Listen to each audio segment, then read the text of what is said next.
Le progrès, suivant des voies que l'on n'aurait jamais imaginées, continue à œuvrer pour que l'homme puisse aller plus loin dans le ciel.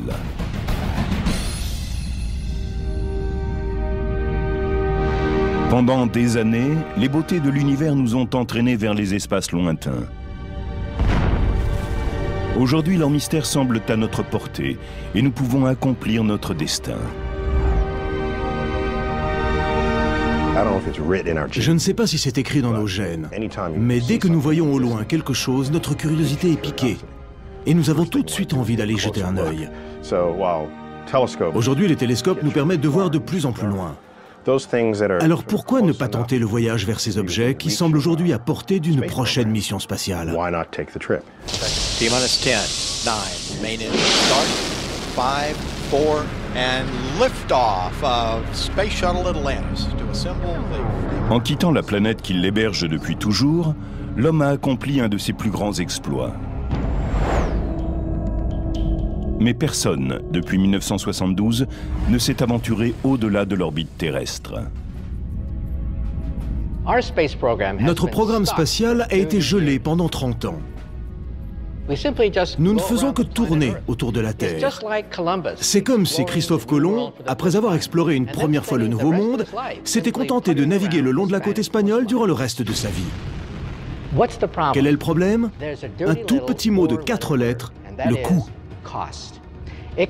Pour mettre 500 grammes de n'importe quoi en orbite, il faut compter près de 10 000 $. Imaginez que l'astronaute John Glenn soit entièrement en or. Voilà ce que cela coûte de le placer, ou de vous placer, en orbite autour de la planète. Il vous faudrait compter près de 20 millions de dollars pour partir en week-end dans une station spatiale. Près de 500 millions de dollars pour aller sur la Lune. Et pour aller sur Mars, cela vous reviendrait sans doute à 10 milliards de dollars. Pour réduire les coûts d'un voyage dans l'espace, il faudrait trouver un moyen efficace de surmonter l'attraction terrestre. Vous vous souvenez de l'histoire de Jacques et le haricot magique? Jacques est un petit garçon qui grimpe jusqu'au ciel grâce à un haricot magique. Eh bien, imaginez un ascenseur. Vous appuyez sur un bouton et hop, il vous emmène dans le ciel comme Jacques avec son haricot. Au lieu d'être construit à partir du sol, l'ascenseur spatial partirait d'en haut. Un satellite, en orbite géosynchrone, lancerait un câble de 90 000 km de long vers la Terre, où il serait ancré à la surface. Aujourd'hui, nous sommes tout près de pouvoir fabriquer des fibres, capables de résister à la tension d'un voyage à toute vitesse vers l'espace extérieur, en même temps que l'ascenseur tournerait en orbite autour de la Terre. Dans cette hypothèse, il ne tomberait pas, puisqu'il tournerait à la même vitesse que la planète. La cabine de l'ascenseur se déplacerait simplement le long du câble et placerait les voyageurs et leur matériel en orbite. Là, ils pourraient rejoindre un vaisseau spatial. Ce système remplacerait le lancement d'une fusée. Cela pourrait diviser par 1000 le coût d'un voyage dans l'espace. Vous vous rendez compte? Vous comprenez qu'un voyage spatial ne coûterait peut-être pas plus cher qu'un billet d'avion. Mais lorsqu'il quitte l'étreinte rassurante de la Terre, des dangers inconnus attendent le voyageur de l'espace. Un vol dans l'espace n'a rien à voir avec un petit périple en bus à travers le pays. C'est comme traverser un stand de tir. Un voyageur paranoïaque pourrait penser que l'univers entier lui tire dessus avec une arme à feu. On trouve dans l'espace des particules, parfois de la taille de poussière ou de cailloux, qui filent à 15 000 km/h, ou même plus vite. En ce moment même, plus d'1,5 million de projectiles de plus de 3 cm de diamètre filent comme des flèches autour de la planète. Il peut y avoir des morceaux de verre brisés issus de cellules photovoltaïques, des éclats de peinture d'un vaisseau spatial ou des débris de fusées de lancement. Mais plus loin, on rencontre des dangers encore plus grands. Des météores de la taille d'un caillou, les micrométéorites. Un de ces petits grains de poussière peut briser le verre, pénétrer le métal et pulvériser le plastique. Et cela arrive sans arrêt dans l'espace. Mais une menace encore plus grande, d'une toute autre nature, attend le voyageur. Les radiations.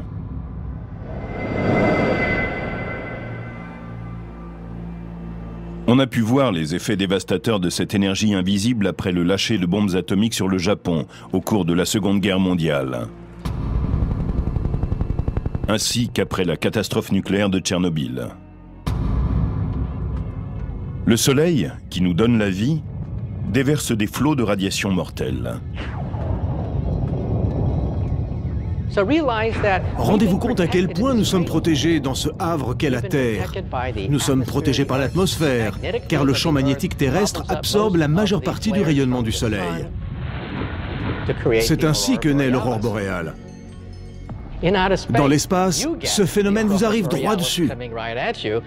Il n'y a pas de couche d'ozone, pas de champ magnétique pour vous protéger. Vous êtes seul face à la rigueur de l'espace.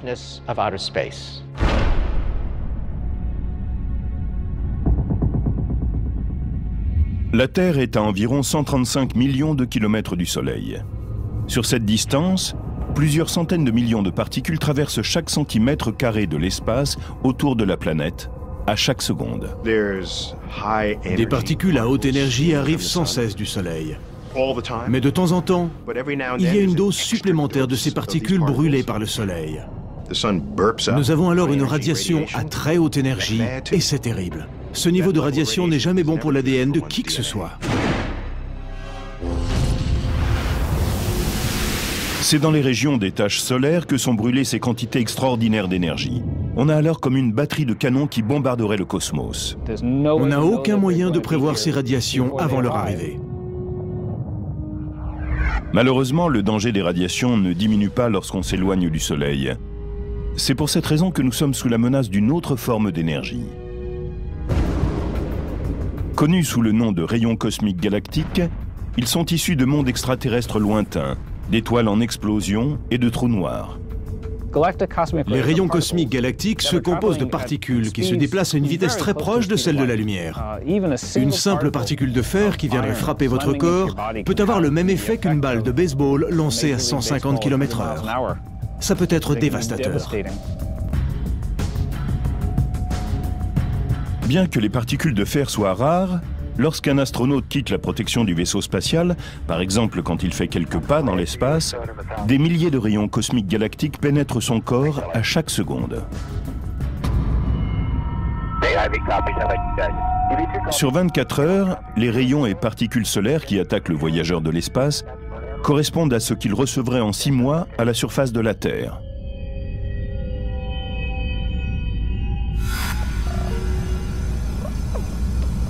En règle générale, le corps humain ne ressent pas immédiatement les radiations qui le frappent. Mais lorsqu'elles sont en quantité importante, il peut les percevoir même les yeux fermés. En effet, les particules émettent des éclairs quand elles frappent la rétine d'un voyageur de l'espace. Ce ne sont pas des éclairs aveuglants. On se demande, est-ce que j'ai vraiment vu quelque chose? Et puis on se dit, oui, en effet, il y a eu un petit événement, bref.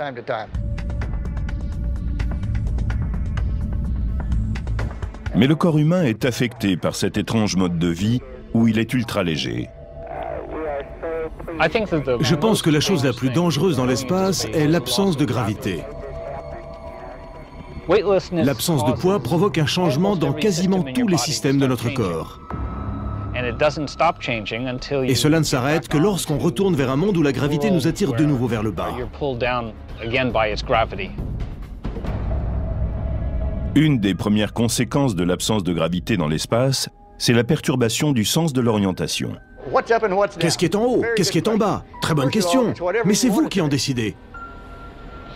Si vous voulez que le haut soit là, très bien. Mais si vous voulez qu'il soit par là, c'est parfait. La plupart des voyageurs souffriront du mal des transports pendant les premières heures du périple, ou plus vraisemblablement pendant les premiers jours. Il faut se résigner à affronter cela. Tout le monde se sentira sans doute un peu perturbé en termes d'orientation. Sur Terre, les plongeurs éprouvent sous l'eau des sensations assez proches de celles que l'on a lors de séjours prolongés hors de l'attraction terrestre. C'est pour cette raison que les aspirants astronautes de la NASA s'entraînent à vivre et à travailler dans un environnement sans gravité, en restant plus de 6 heures dans un grand bassin d'eau.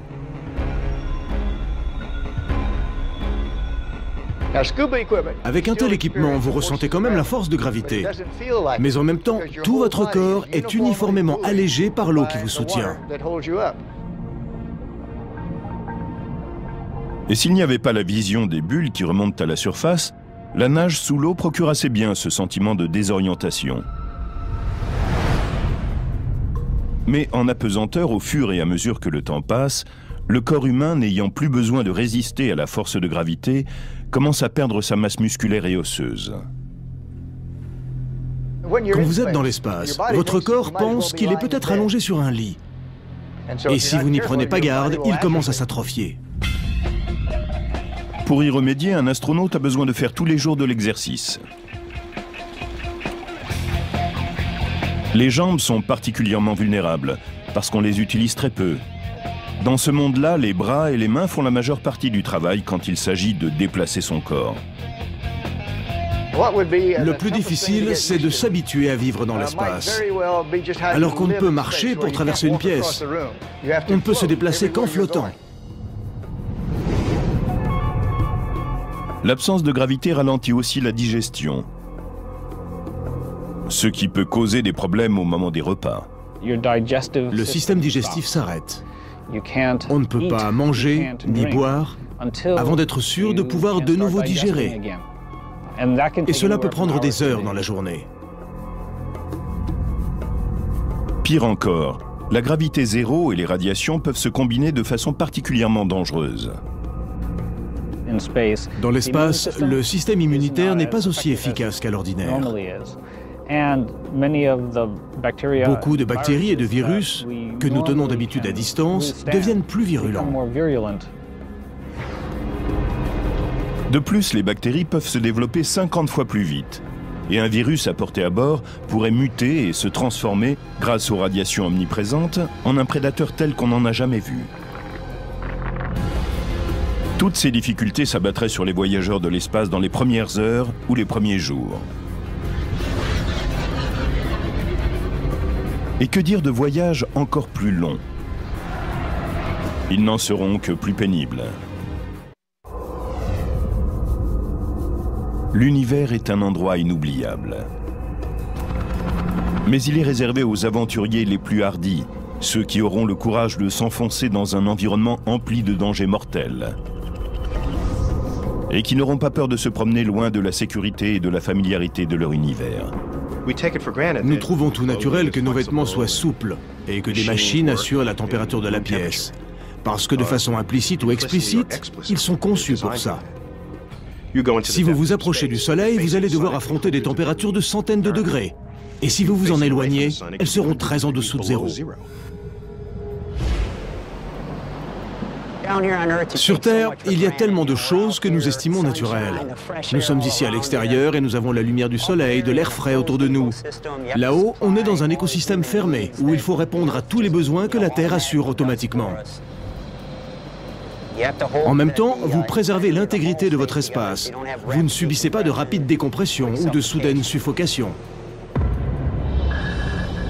La même réalité s'impose à un sous-marin lorsqu'il s'enfonce dans les profondeurs de l'océan. Il procure à ses habitants une protection vis-à-vis du monde qui l'entoure. Si un vaisseau spatial subit une avarie, l'air manque et on meurt. Si le sous-marin subit une avarie, l'eau rentre et on meurt. L'isolement, qu'il soit physique ou mental, est assez semblable dans les deux cas. La menace de catastrophe est omniprésente. Quand vous êtes au milieu de l'océan, vous ne pouvez compter que sur vous et vos collègues. C'est la même chose dans l'espace. Exactement la même chose. Vous ne pouvez pas faire demi-tour. Vous ne pouvez pas courir au magasin à côté chercher une pièce que vous n'auriez pas emportée pour effectuer la réparation. Vous ne pouvez vous en remettre qu'à votre ingéniosité. C'est le seul outil dont vous disposez. Dans l'espace extérieur, vous êtes vraiment isolé du reste de l'humanité, à un point que vous n'avez jamais ressenti auparavant. Nos efforts pour explorer l'espace ont souvent été comparés à ceux des grands navigateurs des 15e et 16e siècles. Ceux qui ont traversé les océans pour atteindre un territoire inconnu. Ils devaient emporter toutes leurs provisions, sans savoir s'ils reviendraient jamais. Je pense qu'il y a beaucoup à dire sur cette comparaison. Mais un point diffère profondément. Quand Cortés a abordé l'Amérique du Sud, quand Colomb est arrivé aux Caraïbes, ils avaient toujours de l'air à respirer. Et il y avait des fruits sur les arbres. Supposons que les astronautes d'Apollo 11, Neil Armstrong et Buzz Aldrin, se soient posés sur la Lune et que leur engin ait été accidenté. Que faire? Rien. C'est la mort assurée. Il n'y a aucun arbre sur lequel on puisse prélever des pièces pour réparer le vaisseau. Les dangers qu'encourt la santé humaine sont bien plus grands au cours d'une exploration spatiale que lors d'un voyage sur Terre. Il n'y aura pas de station-service en cas de panne, de pénurie de carburant ou si l'on a besoin de se désaltérer. Un des défis de l'exploration de l'espace, c'est soit d'emporter avec vous tout ce dont vous allez avoir besoin, soit de trouver un moyen de le fabriquer en route ou une fois à destination. Nous ne savons pas encore comment faire. Donc le risque, c'est que si quelque chose va de travers, ce soit terminé et que vous mouriez. Chaque gorgée, chaque goutte d'eau est précieuse. Au cours d'un voyage spatial, il n'y aura pas de douche. On pourra simplement essayer d'enfiler un vêtement mouillé. Quel changement pour un Américain qui consomme en moyenne 500 litres d'eau par jour. Il faudra aussi s'habituer à la manière de faire la cuisine à bord. Pour quelques jours, on peut prendre des fruits et des légumes frais, des carottes, des pommes, ce genre de choses. Pour de plus longues missions, il faut de la nourriture que l'on puisse stocker pendant de longues périodes, sans qu'elle s'abîme ou devienne immangeable. Les astronautes reconnaissent cependant que tous ces risques leur semblent un prix raisonnable pour avoir la chance d'admirer de si près la beauté du cosmos. Je sais ce qu'ils ressentent. Ils racontent par exemple qu'ils peuvent lever leur pouce et bloquer la Terre avec. Cela donne un regard complètement nouveau sur cette merveille qu'est notre planète bleue, la Terre. Et cela permet de comprendre combien elle est précieuse dans ce vaste système solaire.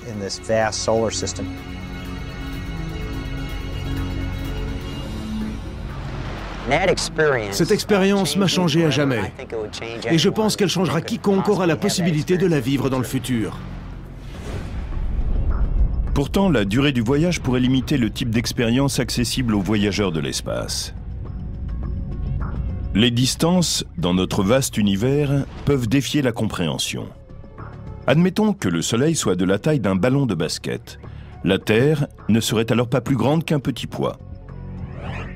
Et s'ils étaient tous deux situés dans Central Park, l'étoile la plus proche serait un autre ballon de basket distant d'environ 7500 km, situé à Hawaï. Une des conditions préalables au départ d'une mission spatiale, c'est que vous arriviez vivant en destination. Il faut donc que ces missions soient courtes, étant donné l'espérance de vie humaine. Cela limite notre choix de planètes, et éventuellement de comètes et d'astéroïdes, lorsque nous comptons celles que nous pourrions visiter. Les paysages bruts et repoussants des planètes intérieures du système solaire, Mercure et Vénus, n'en font pas des destinations de vacances tentantes. Les températures sur Vénus dépassent 500 degrés, et la pression de l'air équivaut à être plongé à 90 000 mètres sous l'eau. Ne parlons pas du Soleil dont toute exploration potentielle est exclue. Mais un voyage vers nos voisins les plus proches prendra plusieurs semaines, plusieurs mois, voire même plusieurs années.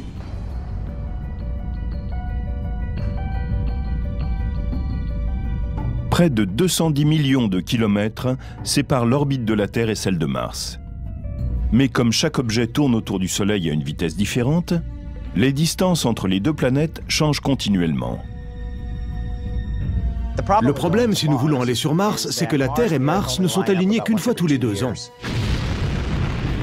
Avec les fusées propulsées chimiquement grâce à de nouvelles technologies, un vol pourrait quitter la Terre pour Mars en 2018. Il faudra alors 104 jours pour que les deux objets soient du même côté du Soleil, moins de 4 mois.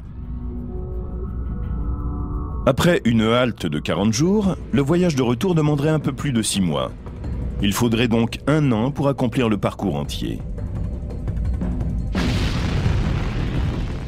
Mais si un vaisseau partait en 2031, quand la Terre et Mars sont de chaque côté du Soleil, le voyage durerait 20 mois, c'est-à-dire près de 2 ans. Ce qui signifie rester 1 ou 2 ans à l'écart de toute vie normale.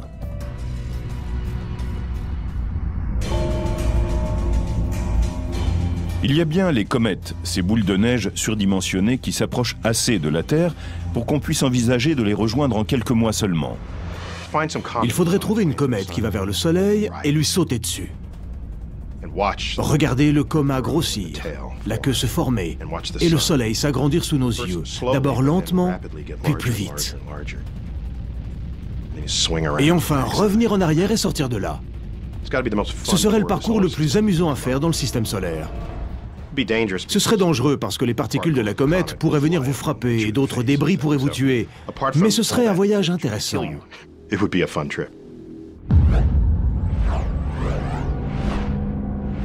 Des astéroïdes se déplacent au-delà de l'orbite de Mars à une distance de la Terre qui nécessiterait un voyage de quelques années pour les atteindre. Les futures agences de voyage pourraient organiser des vacances cosmiques dans des conditions extrêmes, en exploitant les environnements exceptionnels de ces planètes miniatures. On vous placerait sur une sorte de luge et on vous lancerait dans l'espace, de sorte que la faible gravité de l'astéroïde vous attirerait en orbite et ne vous repousserait pas dans l'autre sens. Ce serait un grand voyage. 3 fois plus loin que Mars, l'orbite de Jupiter, avec tous ses satellites, offre des dizaines de panoramas différents. L'endroit pourrait tenter de futurs voyageurs, mais l'expédition prendrait environ 5 ans. Saturne est près de 2 fois plus loin que Jupiter, et l'idée d'un voyage qui prendrait plusieurs dizaines d'années semble assez insupportable. Mais certaines technologies permettraient de réduire le temps pour aller sur Mars à quelques jours seulement. Pour que les hommes s'aventurent dans les profondeurs du cosmos, pour qu'ils puissent se baigner dans la lumière d'une étoile lointaine, ou simplement voyager aux confins de notre système solaire, nous devons trouver un moyen de voyager beaucoup plus vite. À quelle vitesse maximum pouvons-nous nous déplacer? Les spécialistes n'ont jamais rien observé qui se déplace plus vite que la lumière, c'est-à-dire environ 300 000 km par seconde. La vitesse de la lumière est ce qu'il y a de plus rapide dans l'univers. Einstein la connaissait bien. Cela équivaut à faire 7 fois le tour de la planète en 1 seconde. Si vous vouliez bondir de la Terre jusqu'à la Lune, à cette vitesse, il vous faudrait à peu près 1 seconde. On peut comparer cela aux 3 jours nécessaires en l'état actuel de la technologie. Le problème, c'est que nous ne pouvons pas voyager à la vitesse de la lumière, ni même à une vitesse approchante. Prenons l'objet le plus rapide que nous ayons jamais lancé et demandons-nous combien de temps il lui faudrait pour atteindre l'étoile la plus proche. Cela lui prendrait 50 000 ans. C'est vrai, à condition d'utiliser un système de propulsion chimique qui permet d'atteindre jusqu'à 60 000 km/h. C'est cette source d'énergie qui est employée pour faire décoller les fusées. Mais il faudrait une autre forme de propulsion pour rejoindre Mars en moins de quelques mois. On pense à plusieurs solutions pour aller à des vitesses proches de celles de la lumière, donc assez rapides pour nous déplacer n'importe où dans le système solaire en 1 jour et en moins de 10 ans vers les étoiles les plus proches.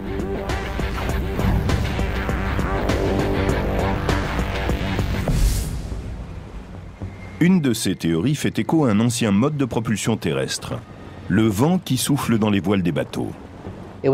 C'est Kepler, le grand astronome, qui nota le premier la possibilité d'utiliser des voiles pour aller dans l'espace extérieur. La lumière qui jaillit du Soleil est semblable aux rafales de vent de l'espace extérieur. Ce vent solaire est ce qui crée la queue d'une comète quand elle s'approche du Soleil. Mais la lumière solaire se disperse dans toutes les directions. Et quand on est à une distance double du Soleil, la puissance de l'astre est divisée par 4. En se faisant aider par la Lune, on pourrait concentrer la lumière dans une direction. Si nous avions une batterie de canons laser sur la Lune, faisant feu tous en même temps sur une voile solaire, nous pourrions la propulser à une vitesse qui équivaudrait sans doute à la moitié de celle de la lumière. Maintenant, les lasers diffusent leur énergie dans l'espace. Par exemple, si nous avons un laser sur Terre et que je le dirige vers la Lune, il ne crée pas juste un point sur la Lune. Son rayon trace une zone d'environ 8 km de large. Ces voiles solaires ou photovoiles seraient immenses. Il y aurait des astronautes qui passeraient peut-être des mois dans l'espace extérieur pour créer une voile de 100 km ou peut-être de 1000 km d'envergure. Il faudrait qu'elle soit assez légère et résistante pour capturer la lumière d'une batterie de rayons laser située sur la Lune. Mais le principe de la voile solaire limite les déplacements à l'intérieur du système solaire. Une alternative consisterait à utiliser l'hydrogène, l'élément le plus abondant dans l'univers, comme source de propulsion. Mon concept préféré pour nous emmener jusqu'aux étoiles, c'est le principe de fusion de l'économiseur de carburant. Le ramjet ressemble à un cornet de glace. Il engloutit le gaz hydrogène quand il se déplace dans l'espace profond. Il collecte ce gaz et le fait ensuite fusionner comme le fait le Soleil, puis provoque le jaillissement d'un énorme flot d'ions à l'autre bout. Sur le papier, c'est fantastique. On pense que ce ramjet pourrait avancer éternellement en utilisant simplement l'hydrogène qu'on trouve naturellement dans l'espace. Malheureusement, les spécialistes n'ont pas encore réussi au cours de leurs tests à réaliser une fusion de l'hydrogène permettant la propulsion. Mais une autre source potentielle de carburant qui semble sortir tout droit de la science-fiction a déjà été créée en laboratoire. C'est ce qu'on appelle l'antimatière, et c'est le contraire de tout ce que nous connaissons. Pensez par exemple au monde qui se trouve de l'autre côté du miroir, comme dans Alice au pays des merveilles de Lewis Carroll. Nous autres physiciens, nous nous sommes toujours demandé s'il y avait un univers de l'autre côté du miroir, un univers identique au nôtre mais inversé, où la gauche serait la droite et la droite la gauche. Dans un anti-univers, les charges seraient inversées. Les charges positives deviendraient négatives et les charges négatives deviendraient positives. Et quand elles se rencontreraient, elles produiraient une explosion d'énergie. Donc si l'univers de l'autre côté du miroir était fait d'antimatière et que je puisse toucher cet autre univers, je pourrais détruire la moitié de New York en une seule explosion. La conversion de matière et d'antimatière en énergie est efficace à 100%. C'est l'engin ultime. Mais il y a un problème.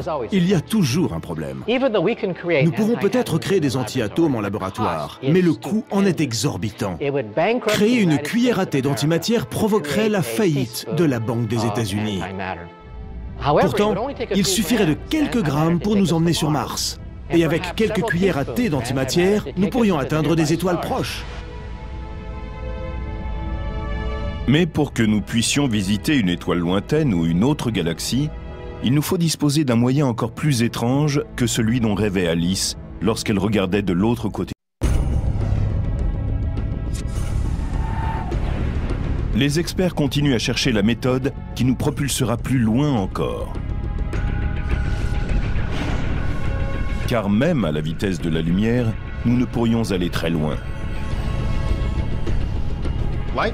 La lumière est rapide, mais l'univers est tellement immense que même si nous pouvions enfourcher un rayon de lumière pour traverser la galaxie, comme on le voit dans la science-fiction, il nous faudrait 1 millier d'années pour atteindre les objets lointains. Même à la vitesse de la lumière, il nous faudrait plusieurs millions d'années pour atteindre la galaxie la plus proche. Et s'il est impossible d'aller plus vite, il semble que nous soyons destinés à rester dans notre voisinage galactique. Nous cherchons désespérément une nouvelle conception du tissu espace-temps qui nous permettrait de le tordre en quelque sorte, de le distordre, pour pouvoir prendre des raccourcis. C'est ce qu'ils font dans Star Trek quand ils empruntent ces trajets distordus. Ils veulent aller d'un côté à l'autre de la galaxie. Et ils n'ont qu'à emprunter cette voie qui tord l'espace-temps pour prendre un raccourci. En fait, c'est de la triche. Tout le monde connaît la fameuse phrase d'Einstein. On ne peut aller plus vite que la lumière. Mais il y a une note en bas de la page. Einstein a évoqué la possibilité de fendre, d'étirer, de plier le tissu de l'espace-temps. Dans ces conditions, on pourrait prendre un raccourci à travers l'univers. Pensez à un tapis. Pour aller d'un côté à l'autre, on peut le traverser, c'est la vieille façon de faire.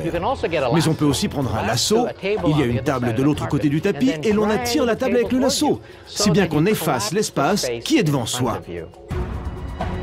Einstein dit, en observant une coquille de noix, que plus la masse est grande, plus la relation entre l'espace et le temps est importante. Si vous pouvez concentrer d'énormes quantités d'énergie en un seul point, comme dans un trou noir ou une gigantesque étoile, vous tordez littéralement le tissu de l'espace-temps. Et vous pouvez faire un bond jusqu'aux étoiles voisines. Mais vous n'allez pas vraiment jusqu'aux étoiles voisines. Ce sont elles qui viennent à vous, parce que vous comprimez l'espace qui est entre vous et elles. L'énorme quantité d'énergie ou de masse nécessaire pour créer une telle torsion de l'espace paraît dépasser l'entendement et peut-être les possibilités humaines. Mais il y a peut-être une alternative. Le physicien John Brandenburg développe une théorie selon laquelle un vaisseau du futur pourrait voyager plus vite que la lumière, non pas en intervenant sur une zone de l'univers, mais uniquement sur la zone autour du vaisseau. Il faut pour cela avoir un vaisseau qui imite une curieuse particule qui, pour l'instant, n'existe qu'en théorie, le tachyon. C'est une particule avec une torsion différente. La lumière se déplace toujours à la même vitesse. Les tachyons, eux, peuvent aller infiniment vite. Mais ils ne peuvent pas aller plus lentement que la lumière. La vitesse de la lumière est pour eux la limite inférieure qu'ils ne peuvent pas franchir. S'ils existent vraiment, les tachyons peuvent dépasser la vitesse de la lumière, parce qu'ils ont ce que les physiciens appellent une masse imaginaire. Pour comprendre ce qu'est une valeur imaginaire, prenons le tournoiement d'une balle de tennis qui vient d'être frappée. Ce tournoiement peut l'amener à emprunter une courbe et à se déplacer d'une façon qui pourrait paraître étonnante pour un observateur par rapport à son point initial. De la même façon, un tachyon, invisible dans l'univers, peut exploser les vitesses limites. Brandenburg propose d'altérer l'espace-temps qui entoure le vaisseau par un champ électromagnétique pour l'amener à se déplacer à travers l'espace comme un tachyon. Il opérerait comme un avion furtif, invisible des radars, et que les opérateurs ne pourraient donc détecter. Si quelqu'un peut réussir à contrôler l'espace-temps autour du vaisseau, il peut en faire un objet techniquement imaginaire, ce qui implique qu'il pourra se déplacer plus vite que la lumière. Il se déconnecterait alors lui-même du reste du cosmos. Cela permettrait aux voyageurs d'aller n'importe où dans l'univers, en un clin d'œil, comme s'ils pouvaient emprunter tout d'un coup une multitude de raccourcis. Un raccourci ou un passage où vous entrez et ressortez plus loin, si vite que vous n'avez pas l'impression d'avoir changé de lieu et d'être allé où que ce soit. Vous penseriez qu'il s'agit d'une connexion imaginaire dans l'espace-temps. Mais c'est vous qui auriez changé, pas l'espace-temps. Personne ne peut savoir à quelle vitesse ni où se déplacerait un tel vaisseau de l'espace. Ce qu'il faut trouver, c'est la porte qu'il faudra pousser et par où sortir. Mais voyager dans un couloir de l'univers est impossible sans surmonter d'abord une des forces fondamentales de l'univers, celle qui nous enchaîne à la Terre. La première chose, c'est qu'il faut quitter le champ gravitationnel de la Terre. 10, 9, 8, 7, 6. Pour qu'un objet parvienne à se dégager de l'attraction terrestre,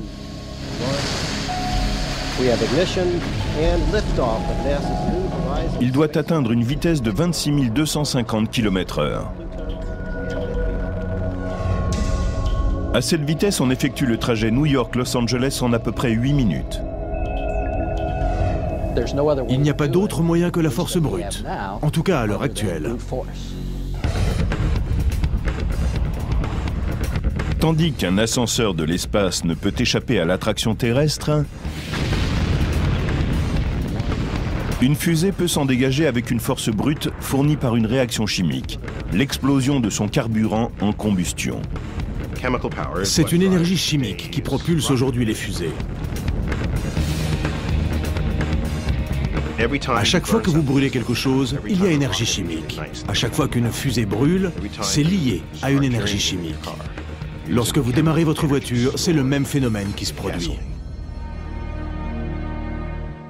Le carburant seul peut représenter 90% du poids total d'un vaisseau.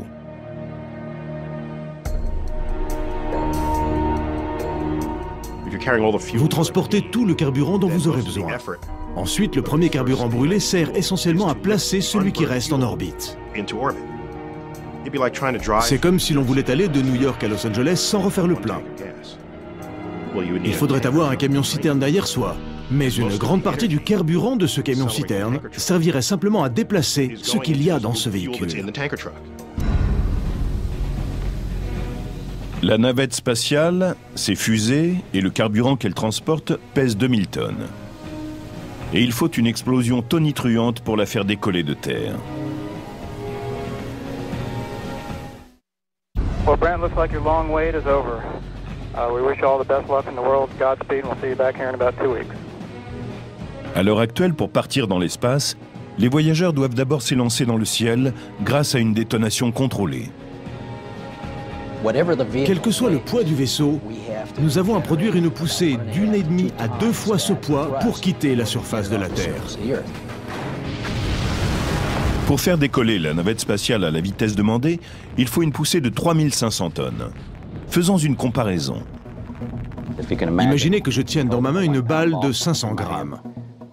Si je la tiens là fermement, j'exerce une force de 500 grammes qui pousse sur la balle. Si je la baisse, il est clair que je n'exerce pas la même poussée. Et si je l'élève, j'exerce une poussée de plus de 500 grammes. De toute évidence, il faut que la poussée soit légèrement supérieure au poids, sinon vous n'irez nulle part. On peut illustrer le déplacement de la fusée grâce à un ballon qu'on gonfle. Cela marche un peu comme un turboréacteur. Je peux le mettre en place et le contrôler. Et maintenant, je le laisse partir. Ce que nous faisons, c'est que nous essayons de placer autant de masse possible dans ce ballon et lorsqu'il se dégonfle, l'arrière, qui est étiré par cette pression, pousse de ce côté et l'objet part dans ce sens. Aujourd'hui, quand les astronautes grimpent à bord d'une navette spatiale, ils sont accompagnés d'immenses réservoirs qui contiennent la masse de carburant nécessaire. Des milliers de tonnes d'hydrogène et d'oxygène hautement combustibles attendent d'être rejetés. Il suffit d'une étincelle.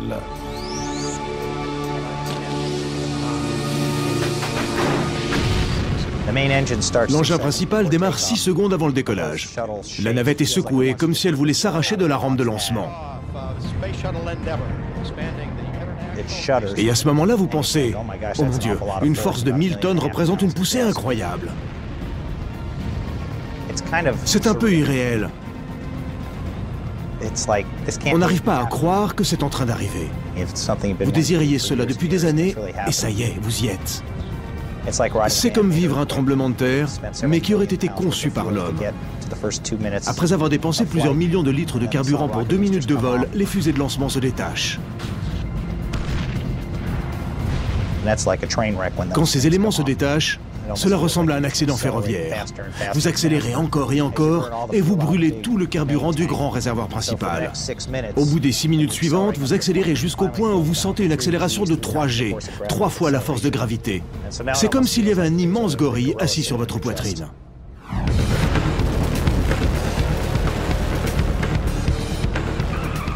Un pilote de dragster qui accélère de 0 à 150 km/h en 2 secondes ressentira une puissance de force G analogue à celle expérimentée par les astronautes.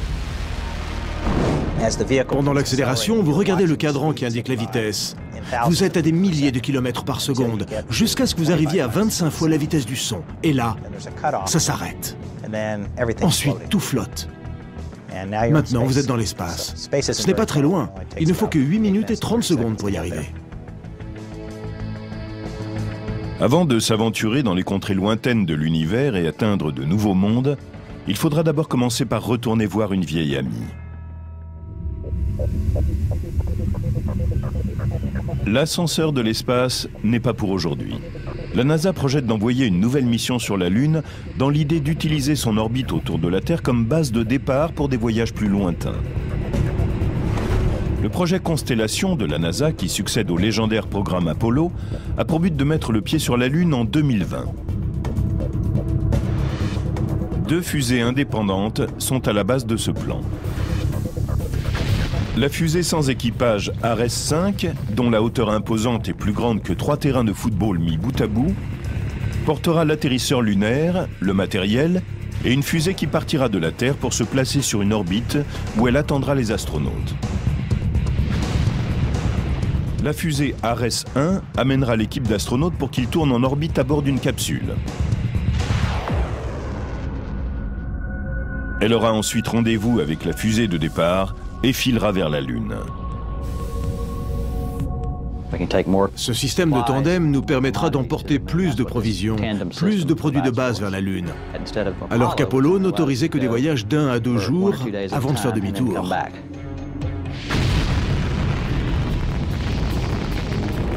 Trouverons-nous le moyen de surpasser les réalisations audacieuses du programme Apollo? Franchirons-nous les distances infinies du cosmos aussi rapidement et facilement que nous traversons un continent? Il le faut. Notre survie en dépend. Nous ne pouvons stopper nos explorations. Nous avons appris dans l'histoire ce qui arrive aux sociétés qui s'arrêtent dans leur quête. Elles déclinent et elles meurent. Cela fait partie de ce que nous sommes. C'est ce que nous apprenons à nos enfants et aux enfants de nos enfants. Nous sommes ce que nous faisons.